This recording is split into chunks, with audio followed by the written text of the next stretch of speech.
Hi, ever wonder what it's like to work another profession or live in the underworld? Listen to unsuspecting riders give a 10 to 15 minute personal masterclass as I spontaneously interview them as they enter my taxi. I'm your host, Simon Rushton, and this is Taxi Chronicles.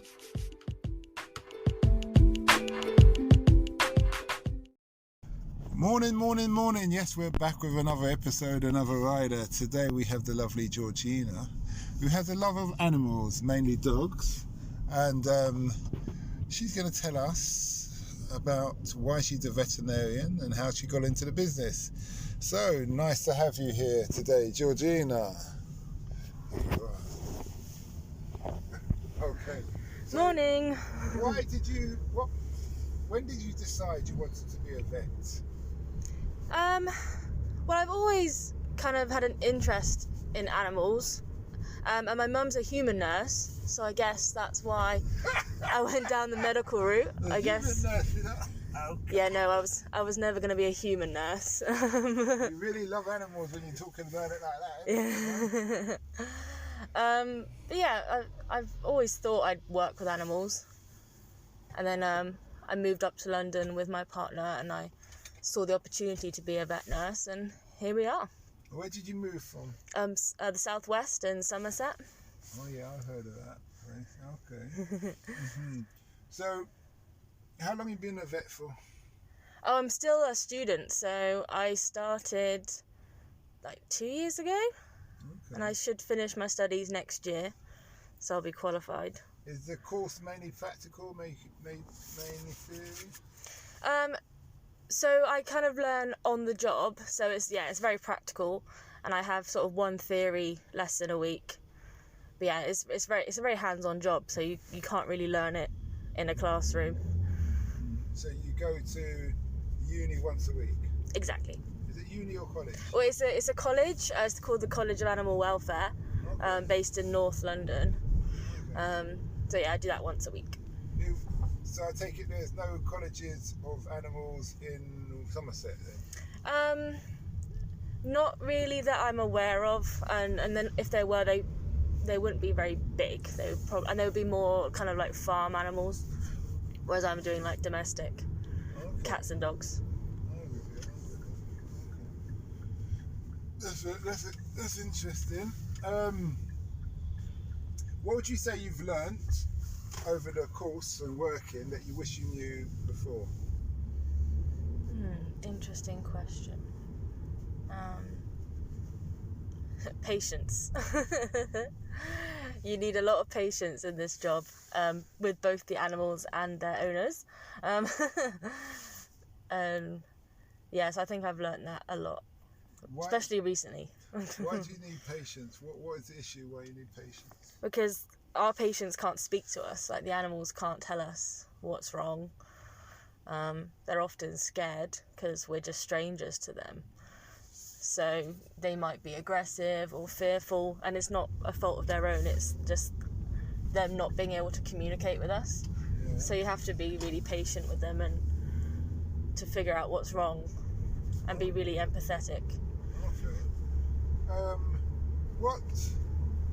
What's the most common problems with animals that you find? Well, there's a whole load of problems they come in with. Luckily, most of them are treatable. We do just a really range of things, from neutering, vaccinations, like all that basic stuff. Like we vaccinate them against diseases and neutering, so they can't reproduce, basically. Really? Yeah. Do you see anything morally wrong in that? Are you a vegan and all of that kind of thing? I'm a vegetarian. Yeah. I'm not a vegan. But I see why some people would have an issue with it. But in some situations, we're actually also reducing their risk of certain cancers by removing the reproductive organs. It's an interesting one because my aunt has a dog, and she did that, and I'm not an animal person, even though I said they have their uses, and I was like, what? Why would you do that? And she said, well, I said, no, that's, I didn't see a justification in that. So I'm interested to hear your point of view on that.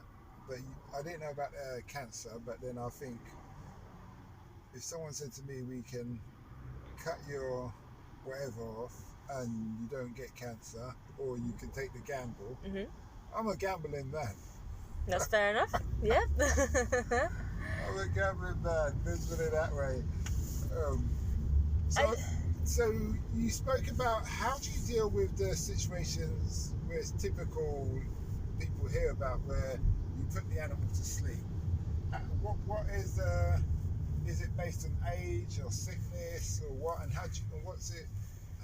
Are you the person who tells the owner that sorry, it's not going to make it? It's not my responsibility. No, it's the kind of senior vet that would make that decision, and have the chat with the owner about it. And that can be done for like euthanasia can be done for loads of reasons. So like if they have a terminal illness where they're really suffering and we can't treat it, such as cancers and all sorts of other things, and age, they're just really suffering with arthritis and all sorts of things that we can't treat. But luckily not in my practice, but I know other situations where actually the animal's just not wanted, which I think is horrible, and we can refuse euthanasia on that sense. If the animal's healthy, then we're not going to put a healthy animal down, because that's just immoral. So what do you do alternatively then? We'd suggest taking them to a rehoming charity or a dog sign. Yeah, that sort of thing. Try not to. It's not a decision to take lightly. But then in saying that, if people said that to you, and you say, well, take them somewhere else, the likelihood they're going to dump that animal or maybe even harm it. That is also a very good point. I guess that we would then try and just be there every step of the way to show that didn't happen. We would maybe get in contact with the charity on their behalf. So then that, just to minimise that risk of them just being left on the roadside. So then we know that process has started and it is happening. Do you take in strays as well? Like people bring in an animal and say, I found this, it doesn't look too well. Or is that the charity? Generally that's for charities, but say if someone just, did do that, we would check them for their ID number and see if it matched any of our clients. And then we would probably get in touch with the charity to let them know that we'd had this animal handed in. Is it just cats and dogs that have like a chip in them, or is it all animals? It's generally just cats and dogs. Sometimes horses have chips, but we don't deal with horses. Like your small animals like your hamsters and your rabbits, they're not generally chipped. Okay. People keep rabbits? Yeah. Shows how much oh yeah, we had a rabbit in school. Was it a rabbit or hamster? We had a snake, I remember that. Oh, nice. So what animals do you work on? What's the most unusual animal you've had to work on? We don't take on like reptiles or anything, so we're all kind of standard pets, so cats, dogs, rabbits, guinea pigs. Okay. But that's about it. Yeah, nothing too exotic.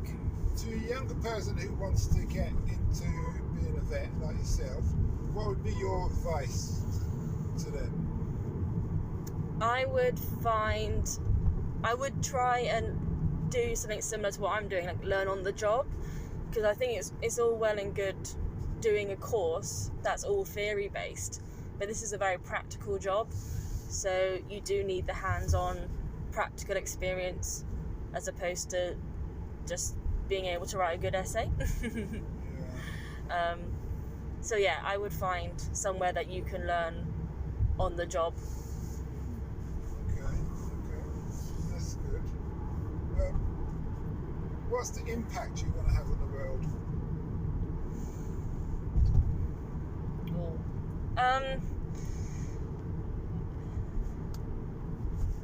Better animal welfare standards. I think people, especially during COVID, a lot of people have been buying pets when, if I'm brutally honest, they have no right to, because they don't know what they're doing.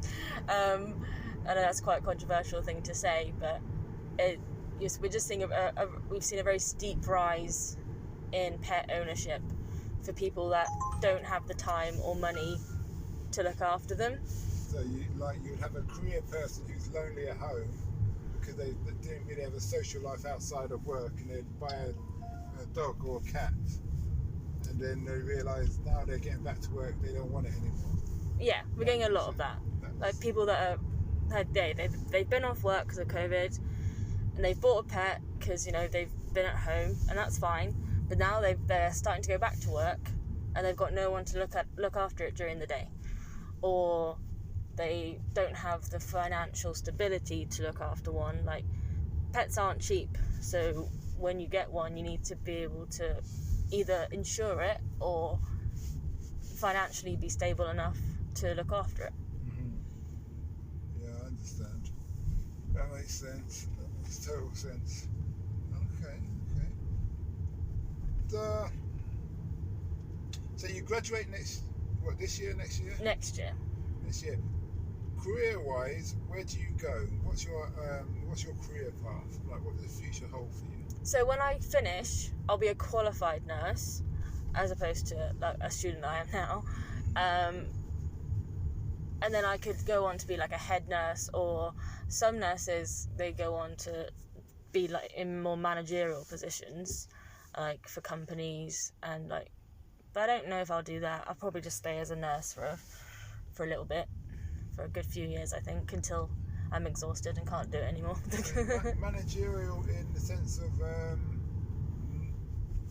nursing animals, like running a veterinarian. Sorry. Yeah, they would be kind of in the head office, kind of help running the business, and they might be head of all the manager of all the nurses, or just a more general manager position. For those who want to buy a pet or considering to buy a pet, what factors would you say they need to take into consideration, considering many people are handing animals back? Mm-hmm. So, your home situation, do you have space for if you want like a big dog? Like, do you really realistically have the space? Because a pet needs space to sleep, to run around, to eat, it needs space. So 1, do you have space? 2, financially, are you able to look after it should something go wrong?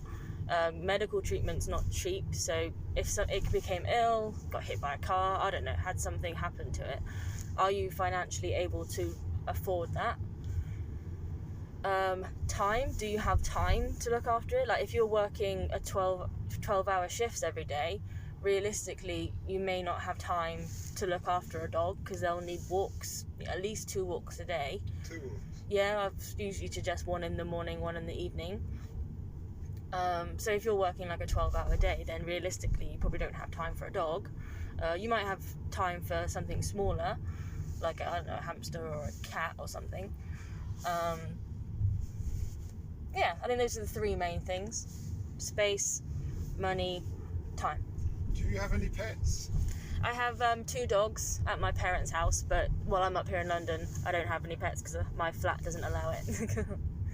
And again, I work very long shifts, so realistically, I won't have time to look after one, unfortunately. Well, thanks for that. You've been a great guest. Thank you very much. And we wish you well.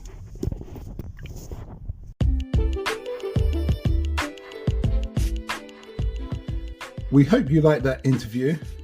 Don't forget to like, share and subscribe to get the latest daily episode.